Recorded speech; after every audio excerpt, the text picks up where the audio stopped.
सिवान के हुसैनगंज में हिना साहब एक कार्यक्रम को संबोधित करने जाती हैं। कार्यक्रम को संबोधित करने के दरमियान हिना साहब बुलंद आवाज में यह बोलती हैं कि हरा, पीला, नीला, भगवा जितने भी रंग हैं वो सारे हमारे लिए बराबर हैं और जितने भी ये लोग हैं वो सारे हमारे लोग हैं।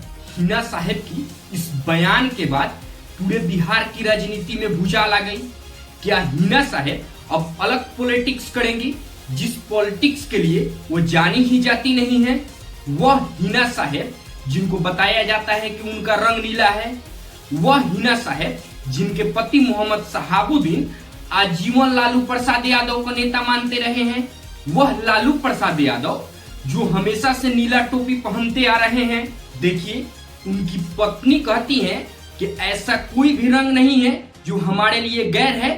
गैर रंगों के साथ ही उन्होंने भगवा कलर का भी जिक्र किया है और भारत में भगवा कलर का जिक्र होता है तो उसको सीधे तौर पे बीजेपी का आदमी समझ लिया जाता है। हिना साहब का बयान यह सिवान के हुसैनगंज से आया है। वह हुसैनगंज जहाँ पे एक कार्यक्रम को संबोधित करते समय हिना साहब ने नीला, पीला, हरा, भगवा सारे रंग हमारे अपने हैं और इस रंग को जो मानने वाले लोग हैं वह भी हमारे हैं। हम सब जानते हैं कि हिना साहब का राजद से कितनी दूरी बढ़ गई है। हिना साहब गोपालगंज के उपचुनाव में चुनाव के पहले गई थी, फिर भी राजद वहां से चुनाव हार गई थी। उसके बाद हिना साहब के समर्थकों ने यह आरोप लगाया कि हिना साहब को आप जितना इग्नोर कीजिएगा उससे 10 गुना ज्यादा हम आपको इग्नोर करेंगे।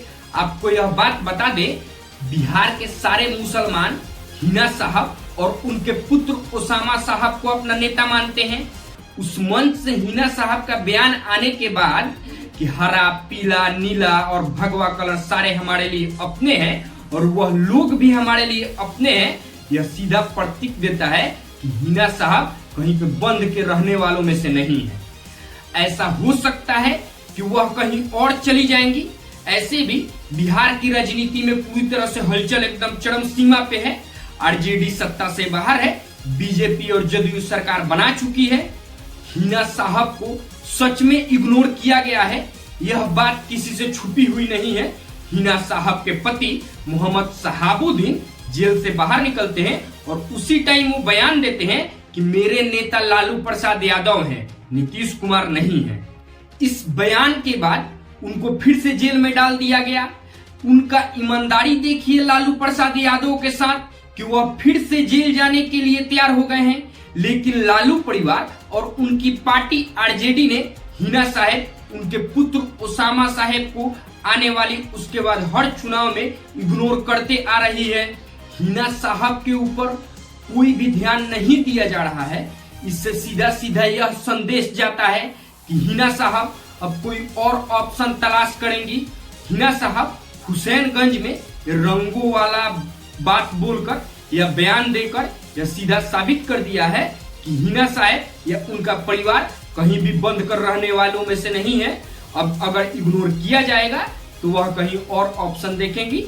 अगर इस पे कोई और भी खबर आएगी तो हम आपको बताएंगे। उससे पहले मेरा परिचय जान लीजिए। मैं हूं करण और आप देख रहे हैं द लाइव।